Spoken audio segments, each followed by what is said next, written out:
Que a doce paz do Senhor Jesus esteja no seu coração. Seja muito bem-vindo a mais uma aula, querido aluno, querido professor da Escola Bíblica. Eu falo aqui da Assembleia de Deus em Santa Rita, na Paraíba, que é liderada pelo pastor Djalma Silva. Eu sou professor Egivanildo Tavares. E hoje vamos iniciar mais um trimestre, desta feita estudando aqui o apóstolo Paulo. Lições da vida e ministério do apóstolo dos gentios para a Igreja de Cristo. O apóstolo Paulo é um dos homens mais admirados do Novo Testamento depois da pessoa de Jesus Cristo. Haja visto o seu trabalho e a sua contribuição para o cristianismo. O Novo Testamento tem 27 livros. Dos 27, 21 são cartas. Das 21 cartas, 13 são de autoria de Paulo, autenticada e assinada por ele. Ou seja, um quarto do Novo Testamento, alguns calculam um terço, foi produzido pelo apóstolo Paulo sob a orientação e inspiração do Espírito de Deus. Então, esse homem deixou um legado extraordinário para a igreja, quando ele moldou a igreja ocidental através da revelação divina. Existe até comentários que Paulo é o autor do cristianismo helenista, que ele fundou a igreja helenista, o que não é verdade. Nós sabemos que Paulo ele cumpriu a sua missão diante dos gentios, dando continuidade àquilo que Pedro havia iniciado com os judeus. Então, o mundo do apóstolo Paulo. Esse é o tema da primeira lição, e vamos estar aqui estudando.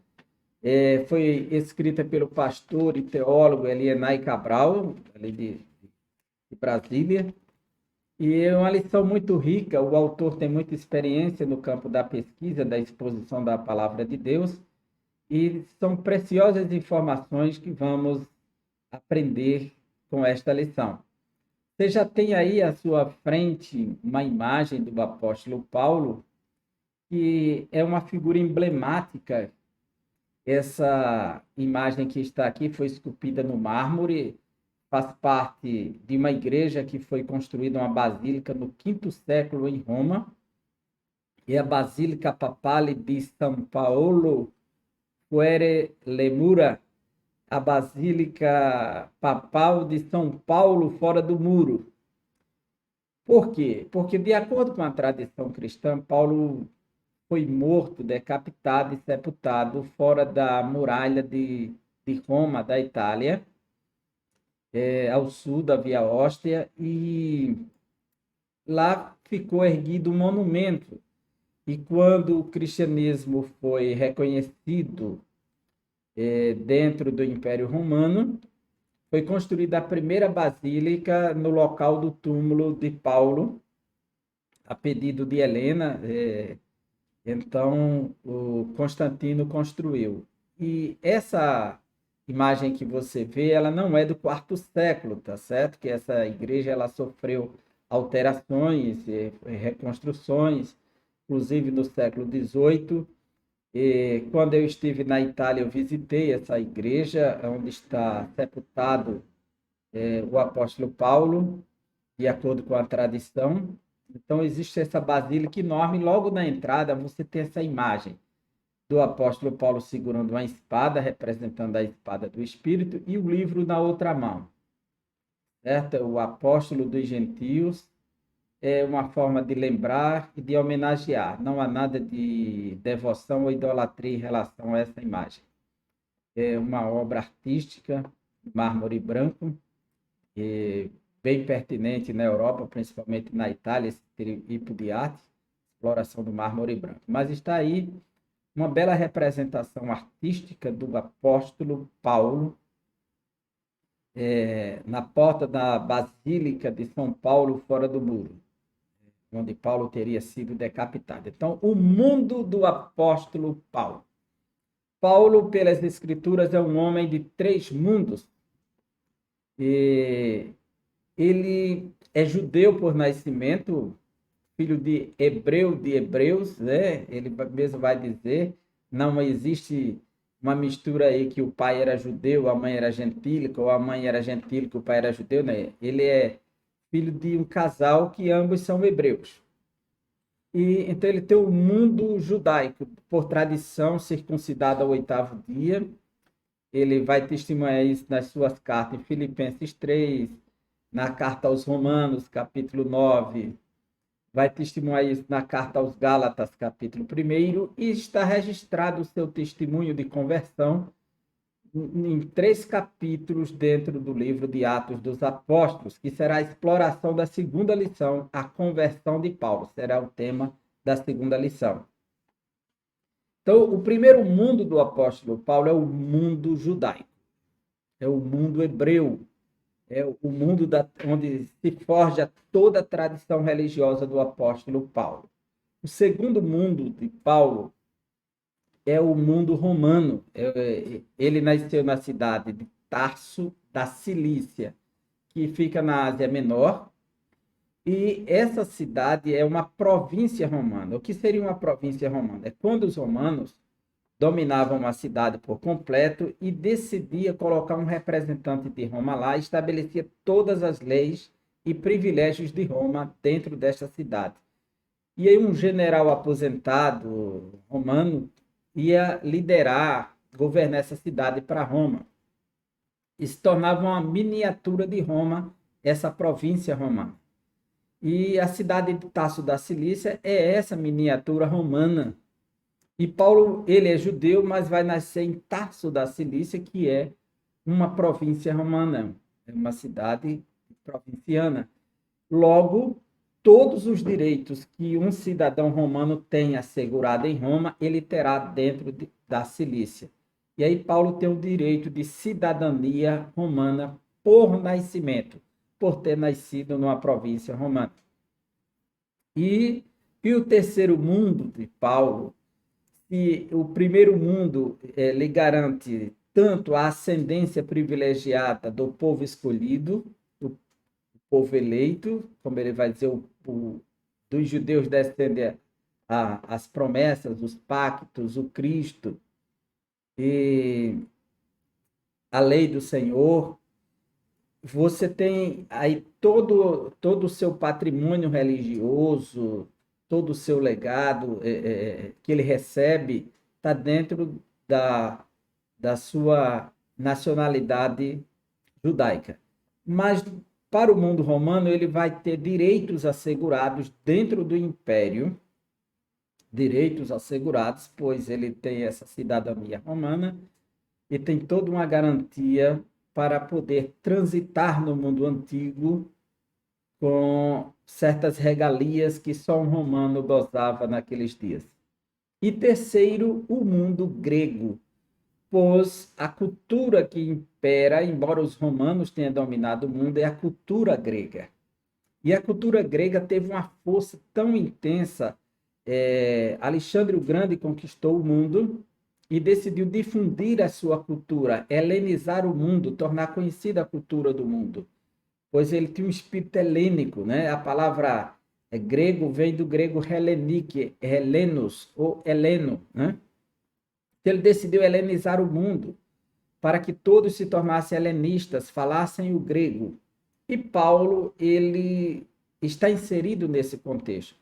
Quando os romanos chegam, eles assimilam a cultura grega, eles não destroem a cultura grega, eles não rejeitam a cultura grega, eles preferem adotar, até porque os romanos tinham uma tradição de assimilar às outras culturas aquilo que era importante, aquilo que dava certo, eles não rejeitavam, eles investiam nisso, eles se apropriavam.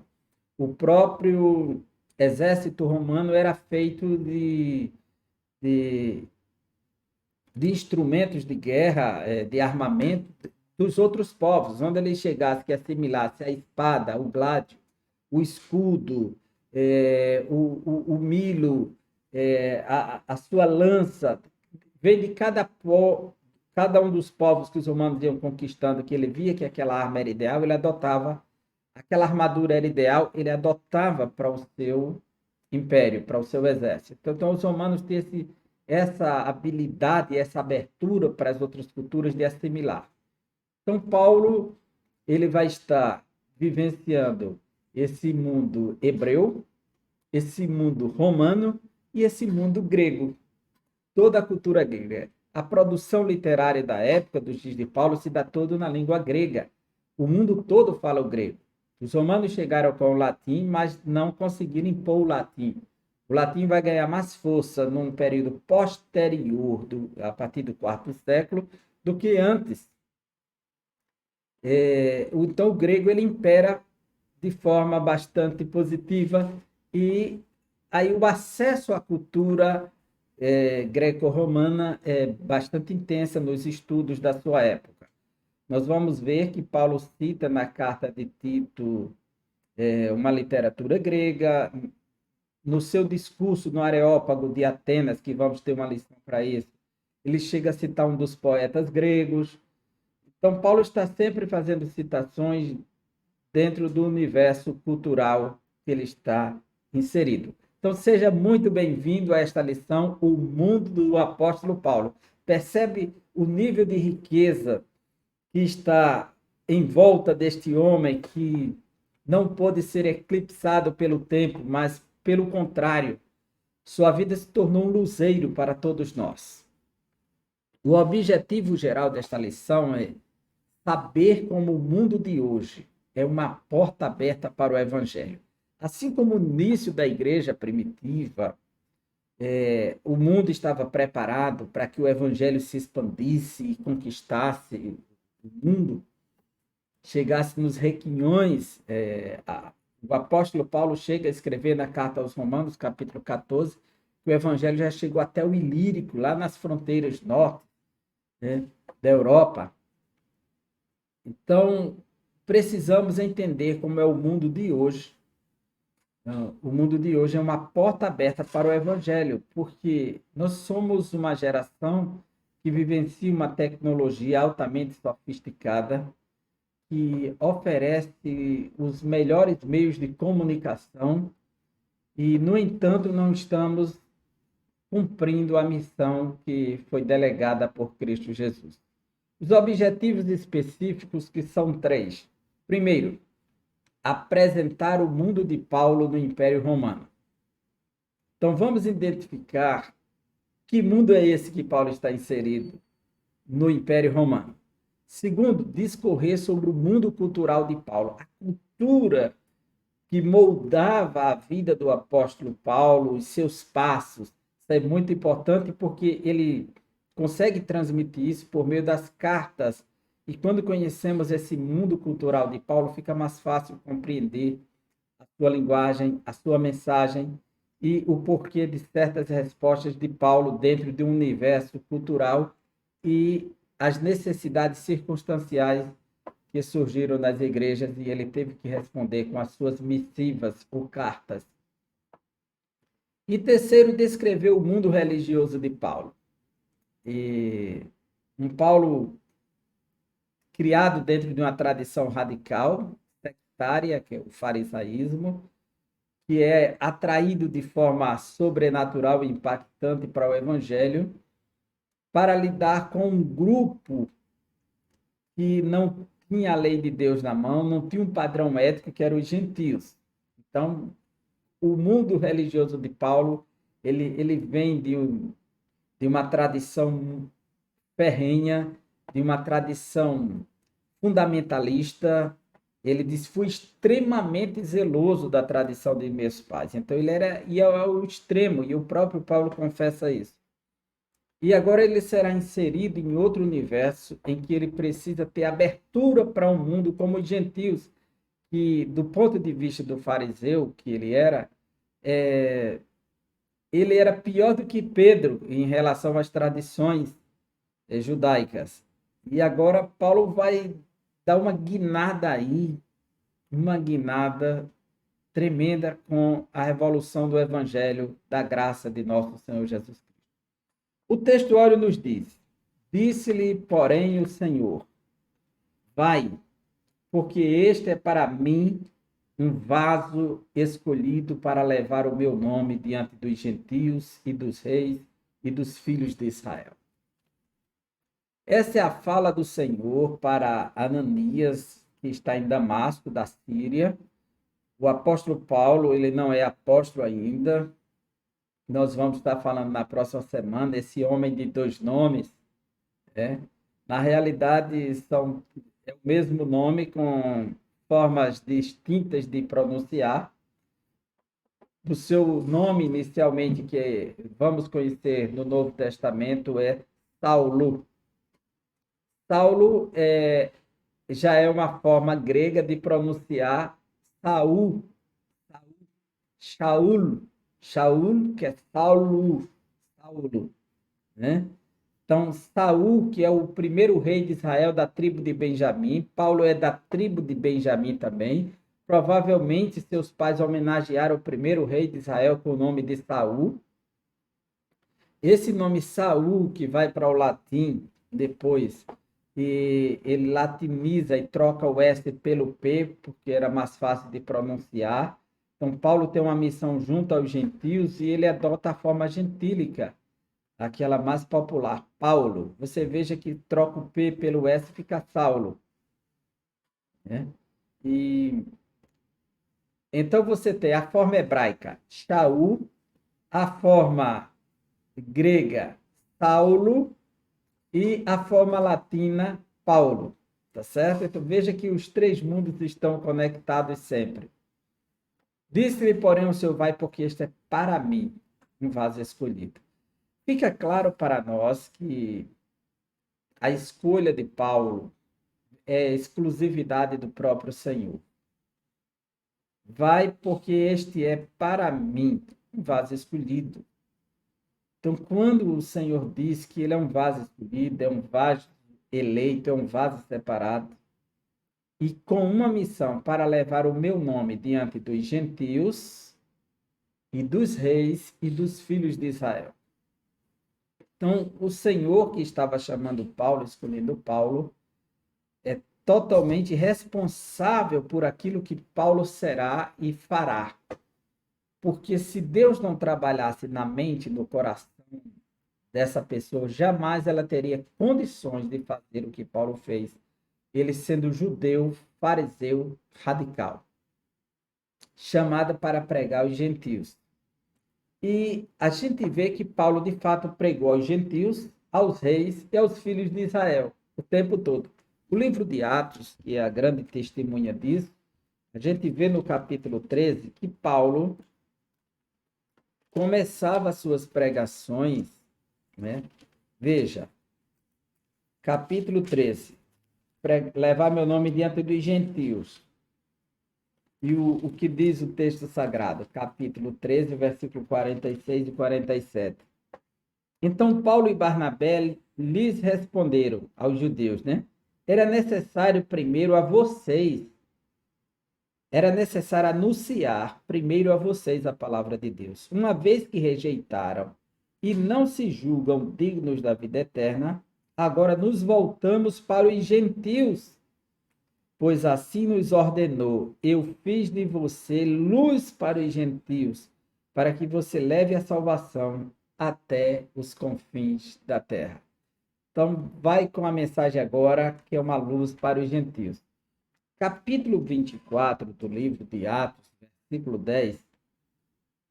Quando o governador lhe deu sinal para que falasse, Paulo declarou: sei que há muitos anos tem sido juiz nesta nação, por isso de bom grado faço minha defesa. Então, Paulo vai falar aqui diante do governador Félix, né?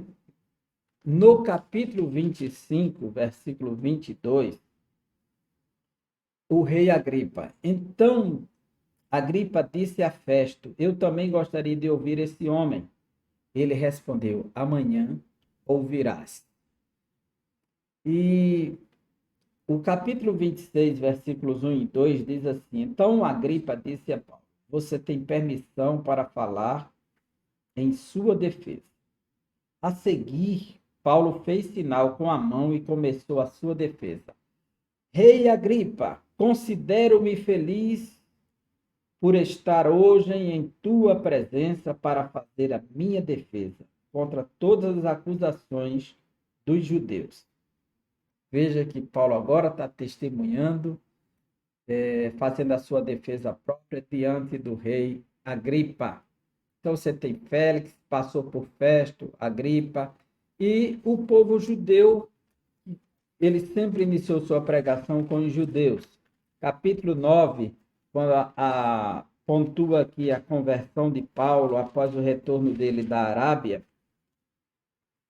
capítulo 9, diz assim, versículos 20 e 21. Logo começou a pregar nas sinagogas que Jesus é o Filho de Deus. Todos os que o ouviam ficavam perplexos e perguntavam: não é ele o homem que procurava destruir em Jerusalém aqueles que invocam este nome? E não veio para cá, justamente para levá-los presos aos chefes dos sacerdotes? Os judeus que estão em Damasco estão impressionados, porque é ele mesmo, é. E o versículo 29 diz assim: aí Paulo foi enviado para Jerusalém.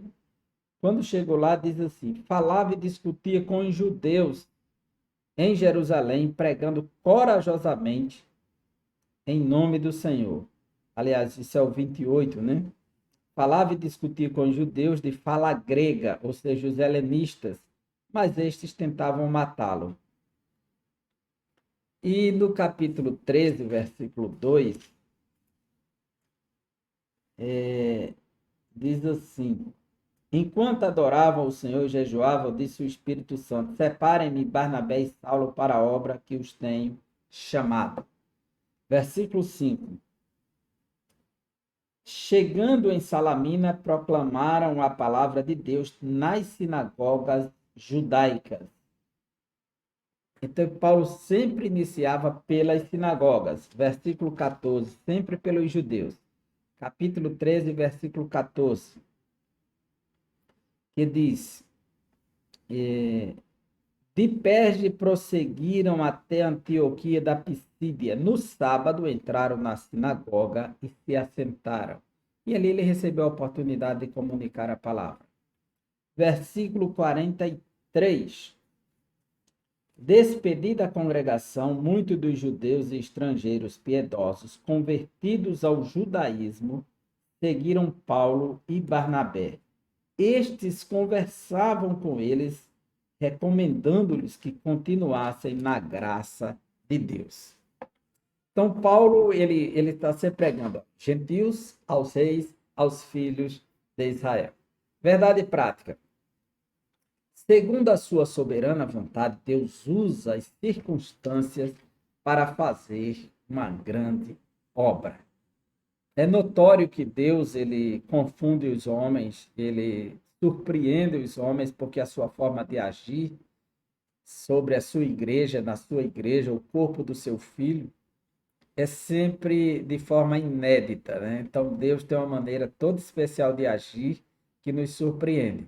E de acordo com a sua soberana vontade, ele se apropria de circunstância e faz uma grande obra. Os irmãos de José o traíram, o venderam como escravo, e Deus fez disso um caminho para cumprir um grande sonho que ele mesmo dera a José. A nossa introdução. O assunto deste trimestre é a vida do apóstolo Paulo. Esta vida tremenda, né, de uma conversão por volta do ano 35, 36 aí, até o ano 66, provavelmente 67. Nos dias de Tibério ao imperador Nero. Paulo esteve pregando dentro do Império Romano. Para compreendê-lo melhor, veremos como era o mundo que o apóstolo atuava. Aquele mundo naqueles dias dominado pelos romanos. Por isso, o textuário desta lição apresenta como Paulo foi vocacionado para levar o nome de Jesus. Este é para mim um vaso escolhido, né? Deus o escolhe de forma súbita. O ponto central desse tema hoje é: o mundo de hoje é uma porta aberta para o evangelho. Não é só o mundo de Paulo.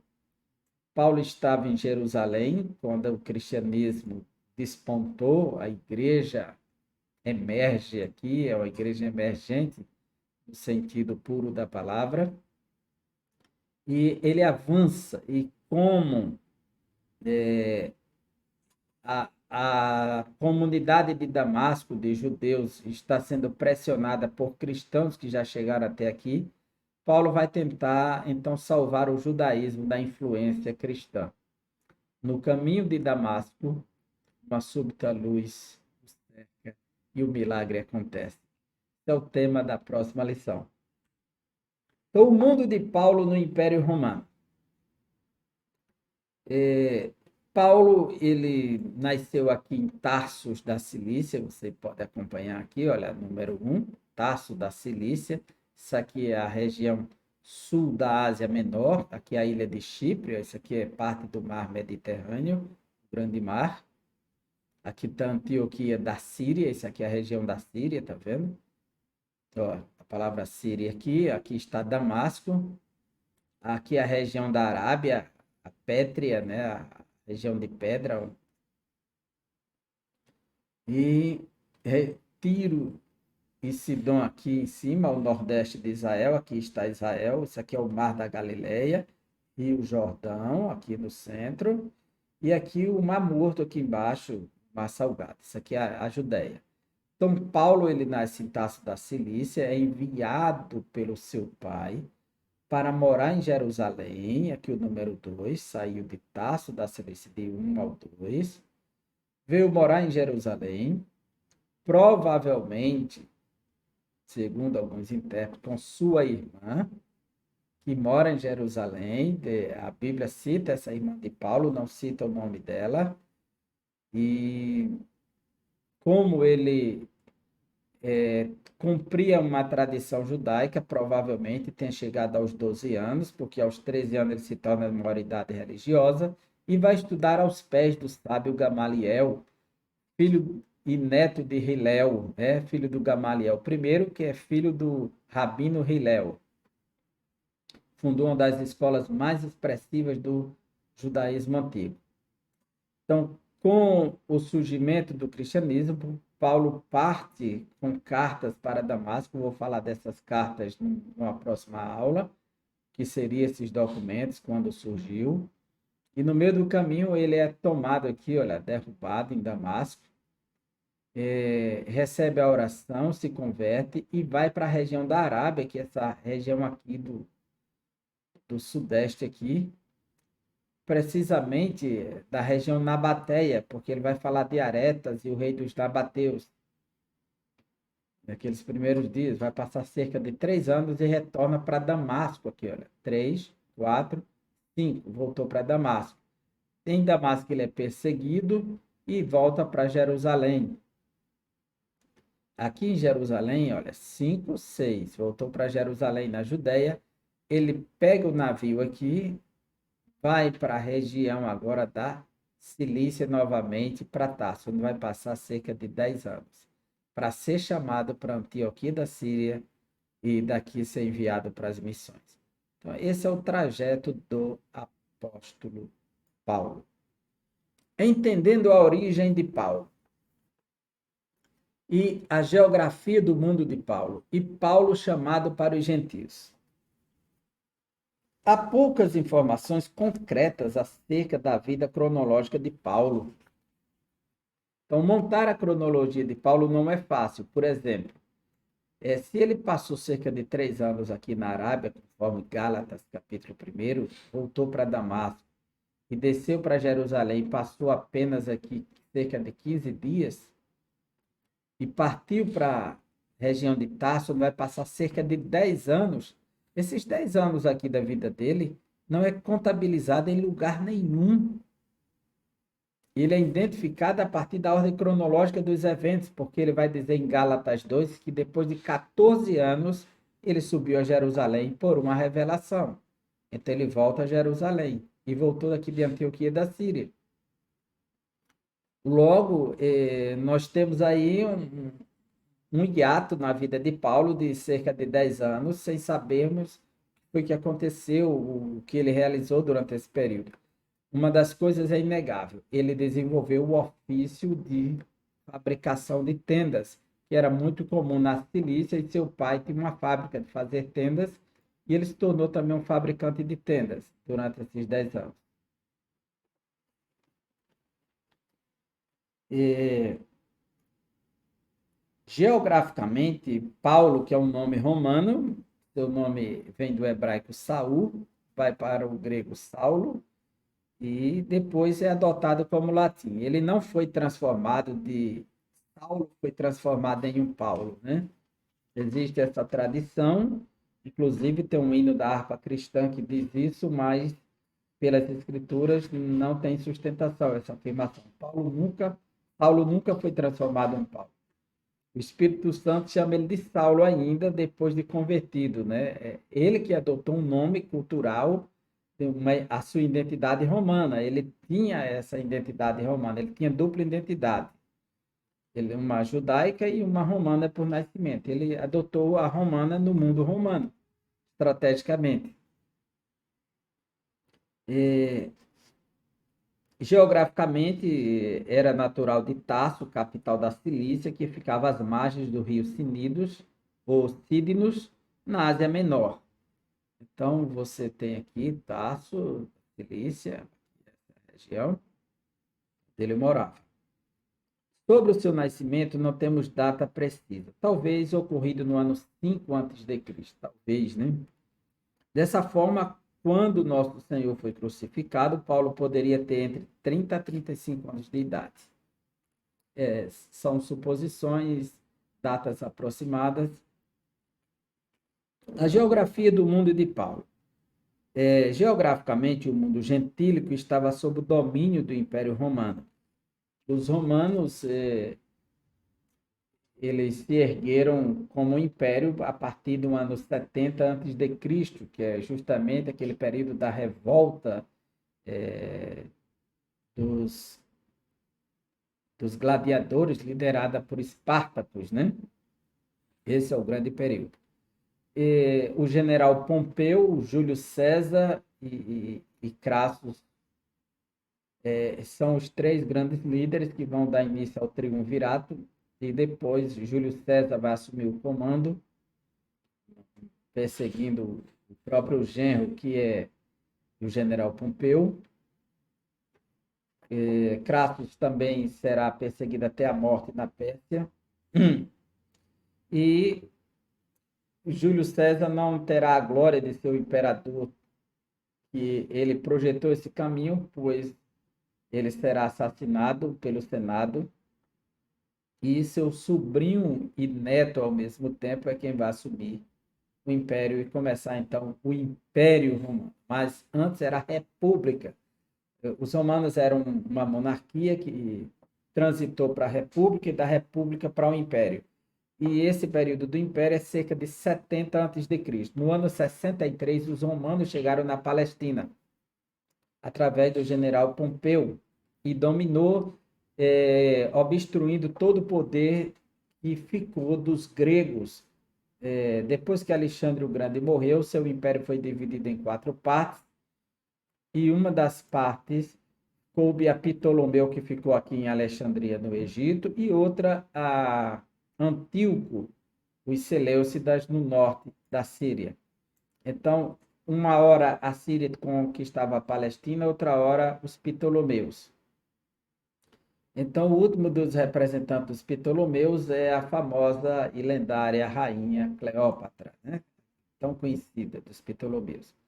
Então, o mundo de Paulo é esse mundo que é controlado pelos romanos, de uma influência grega muito forte, e os romanos eles conquistaram o mundo antigo desde o norte da África, que é o sul do Mediterrâneo, conquistaram quase toda a Europa até as fronteiras da Mesopotâmia.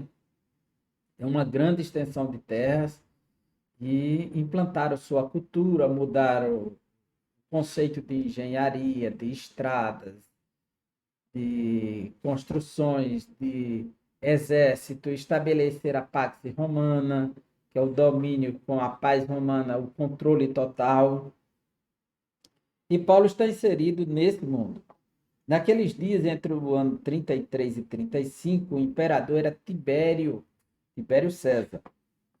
A dimensão geográfica do Império Romano permitia excelentes possibilidades de viagens missionárias, principalmente para quem ostentava um título de cidadania romana, que era de alto valor, e Paulo adquiriu por nascimento. Segundo informes da história, a malha viária daquele tempo abrangia em torno de 300 mil quilômetros, sendo que 90 mil quilômetros apresentavam condições excelentes para viajar. Por quê? Porque os romanos construíram estradas retas, quilométricas numa reta só. Cortava a montanha, descia os valados, subia, mas numa linha reta. Chegava lá, eles faziam uma ponte com seus arcos romanos, uma engenharia extraordinária, e seguia em linha reta. Quando chegasse lá no final daquela linha reta, não havia uma curva, havia uma quebra, mas outra reta. Descia quilometricamente. E isso repercutiu, e, e eles criaram estradas, todas levavam para Roma. Então, quem tem boca vai a Roma, surgiu o provérbio. Era só perguntar onde fica Roma. Segue aquela estrada até o fim, segue aquela estrada. Tudo levava para Roma. E havia um controle militar nessas estradas, o que facilitava para um romano viajar em segurança. Então, havia pequenos albergues também para as pessoas se hospedarem no meio do caminho. Muita gente tirou proveito disso. O comércio cresceu dentro dessas estradas por conta da questão da segurança. As estradas do Império, bem como as vias marítimas, foram de grande importância para a expansão da fé cristã. Uma coisa interessante nessas estradas que a gente vê estudando é que os romanos criaram um tipo de saneamento para essas estradas, uma estrutura com calcário, com pedras, com areia, que 2000 anos depois dessas estradas terem sido construídas, é possível visitar essas estradas, pisar nelas e ver que elas estão ainda prestando serviço. Dentro de Roma, quem viaja até a Itália pode ver essas estradas e pisar nelas. Eu tive a curiosidade de, quando fui a Roma, de colocar meus pés nas pedras da famosa via Ápia, lá em Roma. Tem a Ápia, tem a Ostia, tem a Ignácia, né? A Ignaciana, que cortava a Ásia Menor. Essas estradas ficaram famosas e elas atravessaram o tempo, se mantém comparando o que os romanos faziam com essas estradas que os homens fazem hoje nas cidades. É uma vergonha que eles preparam estradas e ruas que basta a primeira chuva para começar a surgir os destroços. E os romanos, 2000 anos depois, é possível ver a riqueza dessa construção romana. Pelo Espírito Santo, o apóstolo percebeu as oportunidades incríveis para a disseminação do evangelho no império. Veja que Paulo, ele é um homem de abertura, é um homem de visão. Ele diz que usava todos os meios para divulgar o evangelho. É um homem com essa percepção tremenda. E ele usou todos os meios possíveis de transporte da época, inclusive navios pelas vias marítimas, nas quais sofreu naufrágios e enfermidades. É notório, Atos 27, Paulo no navio, em outros momentos. O livro de Atos registra que uma hora ele está via mares, outra hora ele está pela terra. Então, Paulo, ele usava todos os meios necessários, todas as condições para conduzir o evangelho até os lugares mais distantes. A gente vê que Paulo, depois de atingir 10 anos pregando no Mar Egeu, faz um projeto para ir para a Espanha, né? Lá no extremo oeste do Mediterrâneo.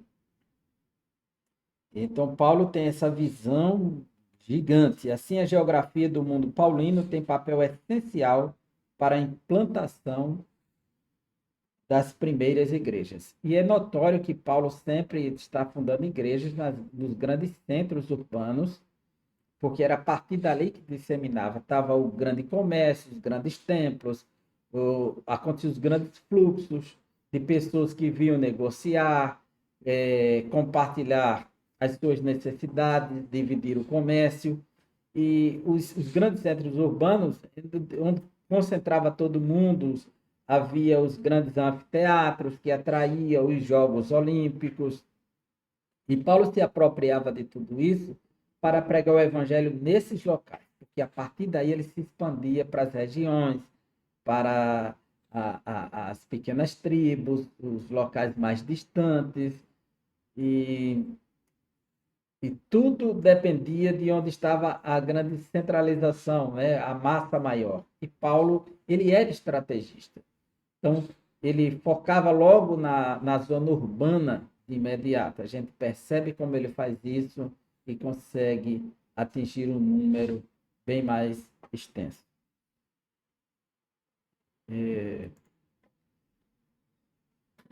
Paulo, chamado para os gentios. Atos 9 mostra que em sua infinita sabedoria e presciência, Deus separou Paulo e o chamou a partir de uma experiência espiritual impressionante. E ela é mais impressionante porque ela vai além do que aconteceu com os outros apóstolos. Os demais apóstolos, Jesus passou uma noite orando, foi chamando pelas margens. E Paulo não. Paulo está no caminho, indo para Damasco, quando uma luz lhe cerca. E o texto deixa claro para nós que essa luz que vai cercar Paulo o distinguirá das pessoas que estão com ele. Ele diz assim no livro de Atos dos Apóstolos, quando ele conta o seu testemunho, ele mesmo contando, em Atos, capítulo 22. Acompanhe comigo Atos 22, quando Paulo diz assim, versículo 6. Por volta do meio-dia, eu me aproximava de Damasco, quando de repente uma forte luz vinha do céu brilhando ao meu redor. Caí por terra e ouvi uma voz que dizia, Saulo, Saulo, por que você está me perseguindo? Então perguntei, quem és tu, Senhor? Quem és tu, Senhor? E ele me respondeu, eu sou Jesus, o Nazareno, a quem você persegue. Veja que é algo extraordinário. Na carta aos Gálatas, capítulo 1, ele diz que aprove a Deus revelar seu Filho em mim, capítulo 1, versículo 13. Então, Paulo recebe esse chamado extraordinário em um ambiente que ninguém esperava, né? Ele estava recalcitrando contra os aguilhões do Senhor, mas agora é constituído o apóstolo dos gentios, o enviado aos gentios, o emissário aos gentios. O mundo cultural de Paulo. A língua mundial daqueles dias era o grego, o mundo cultural do apóstolo Paulo e a influência da filosofia grega. É notório que havia 3 línguas dominantes. Você pode acompanhar comigo em João capítulo 19, versículo 20, que na cruz de Cristo foi colocado aqui, que era a sentença de alguém que fosse condenado, era registrado nos 3 idiomas do império. E como ele dominava a Palestina, escreveu também no idioma da Palestina. Então, Evangelho de João, capítulo 19, versículo 20, ele diz assim, muitos dos judeus leram a placa, pois o lugar em que Jesus foi crucificado ficava próximo, e a placa estava escrita em aramaico, latim e grego. A NVI colocou aramaico, mas em outras traduções diz hebraico. E o texto grego diz hebraico, não diz aramaico. Embora é provável que tenha sido aramaico, e talvez também não, porque o aramaico falava-se na Galileia, na região norte, e na Judéia falava mais o hebraico. Então, você tem aqui a expressão em hebraico, né? E está aqui dizendo que é Jesus de Nazaré, né? E Shu Nazareth, tá aqui, ó. E temos aqui também ele em latim, ó. Tá vendo aqui, ó? Nazarenos Rex Iudaerum, Jesus. E em grego, Jesus Nazoraios Ho Basileus Tu Iudaion. Então, você tem aqui as três línguas, que eram as línguas dominantes da época. Então, era comum. Por exemplo, o Novo Testamento foi registrado na língua grega. Na língua grega. Todo em grego, o Novo Testamento. E era o grego koiné. A palavra koiné quer dizer comum, popular, porque todo mundo falava o grego. Que essa foi a proposta de Alexandre o Grande, de dominar o mundo e tornar conhecida a sua língua, pois ele gostaria de se sentir dentro de casa onde chegasse, falando a sua língua, e conseguiu disseminar a língua grega. Era uma língua fácil e conquistou o mundo. E os romanos, quando vieram, já falavam o grego porque tinha sido dominado pelos romanos, pelos gregos, né? Os romanos. Então, eles consideraram a língua grega e trouxeram a sua língua.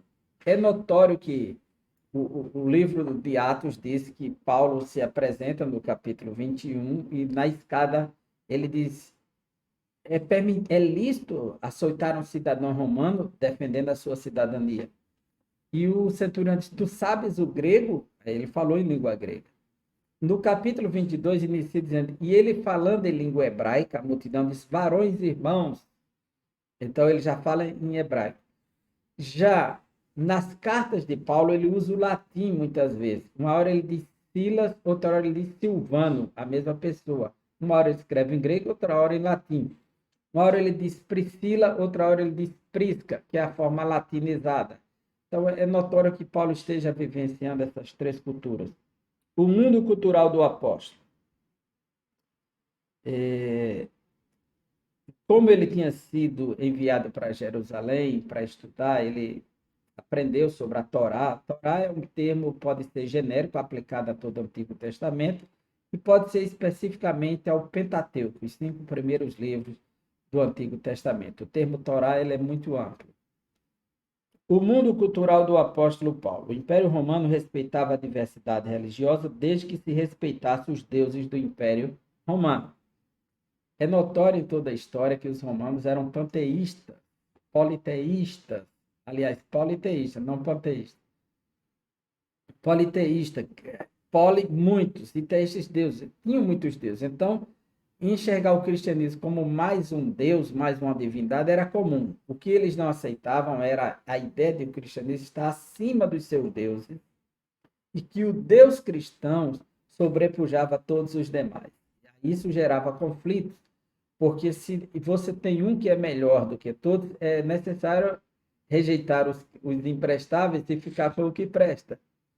Então, isso gerou conflitos entre os romanos. O Império Romano respeitava a diversidade religiosa, desde que respeitasse os deuses do Império. Em Roma havia o culto das entidades gregas, com Eleusis, Dionísio, Atis, que se integravam com diversidades egípcias, como Osíris, Ísis, Serapis, bem como as divindades orientais, Mitras e Asclépio, uma divindade de cura. Então, eles havia uma assimilação dos deuses gregos com os deuses romanos, com os deuses egípcios. Quando os romanos chegaram, eles identificaram aquela divindade com a divindade local. Se eles têm um deus relacionado à cura, então esse é o nosso deus. Então, ele em romano é isso. Você tem Hermes no grego, Mercúrio em latim. E assim sucessivamente. Você tem Deus no grego, e tem Júpiter em latim, e sucessivamente. A influência da filosofia grega. Nesse mundo religioso havia influência filosófica grega, especialmente o Império Romano era politeísta e Paulo referiu-se a isso em 1 Coríntios, capítulo 8, versículo 5 em diante. A influência filosófica, especialmente do gnosticismo, era muito forte. O gnosticismo era uma concepção filosófica que vinha da tradição judaica com a filosofia grega. A palavra gnosticismo vem do grego gnosis, que quer dizer conhecimento. Era uma busca do conhecimento unida à razão e também a ideia do misticismo, do campo místico. Era um conhecimento místico mediado pela própria razão. E Paulo combateu esse gnosticismo bastante incipiente em seus dias, mas havia também influência de outras filosofias naqueles dias, como dos estoicos e epicureus ainda bem presentes, e outras escolas que ainda mantinham tradições desde o período clássico, né? Então Paulo ele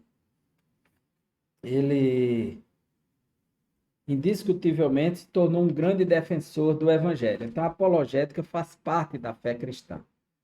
O mundo religioso de Paulo. Eu já falei sobre isso, esse mundo religioso, só pequenas pinceladas aqui nessa lição. Então, Paulo se identifica como judeu. Paulo foi criado dentro da fé judaica e o mundo foi o palco da mensagem de Paulo ao povo gentil. Em Atos 22 e 3, Paulo declara a sua defesa em Jerusalém diante dos judeus que se opunham à sua mensagem, tratando como traidor da fé judaica. E ele diz: eu sou judeu, nascido em Tarso da Cilícia. E ele até exige isso no julgamento, se eles forem honestos, vão testificar de quem ele era. Capítulo 26, versículo 5, ele diz: sabendo de mim, desde o princípio, se o quiserem testificar, eles já sabem disso. Conforme a mais severa seita da nossa religião, vivi fariseu. Então, Paulo se identifica como judeu ainda, como pessoa, e que a sua religião era o judaísmo, e a seita do judaísmo que ele praticava era o farisaísmo, que era a seita do seu pai. Então, Paulo foi criado dentro da fé judaica, ele foi circuncidado ao 8º dia, conforme Filipenses 3 e 5. E uma vez que os judeus valorizavam muitas genealogias, ele se declarou ser da tribo de Benjamim, hebreu de hebreus. Era um judeu totalmente puro. Em Gálatas 1:14, ele fala desse zelo extremoso que ele tinha a ponto de perseguir a igreja e dar votos de morte a alguns. Então, não há por que negar. E o seu mestre, que era a referência, que Gamaliel, filho de Gamaliel I, e que é filho de Hilel, a escola mais famosa da época. Então, o mundo de Paulo é um mundo romano, onde estão assentadas as estradas, a Pax Romana e o direito de cidadania, que vai fortalecer essa proposta para que Paulo, como missionário, possa andar o mundo todo e implantar igrejas na Galácia, na Acaia, na Ásia Menor, aonde o Império Romano domina. Ele só não foi implantar igreja em Roma porque o cristianismo já tinha chegado antes da sua conversão. É isso que temos para falar sobre a vida do apóstolo Paulo. A próxima semana vamos estudar a conversão de Paulo. A nossa conclusão é: a cultura geral que Paulo adquiriu ao longo da vida tornou-o capaz de enfrentar os oponentes do evangelho com ousadia e ciência, porque era um homem habilidoso. Diante de reis, governadores, tribunos e autoridades religiosas, o apóstolo era excelente orador e arguto no conhecimento de várias ciências. O rei Agripa diz: por pouco não me convences da fé cristã, Paulo. Paulo tinha uma personalidade forte e dinâmica, orientada por convicções profundas disse: eu sei em quem tenho crido, e perseguia seus objetivos com desvelo e grande envolvimento emocional. Ele disse que estava pronto a dar a sua vida por Cristo Jesus. O mundo do apóstolo foi o que Deus lhe abriu para que comunicasse o evangelho de Cristo. Que Deus abençoe você, que Deus abençoe sua família e até a próxima aula, se Deus quiser. Um forte abraço.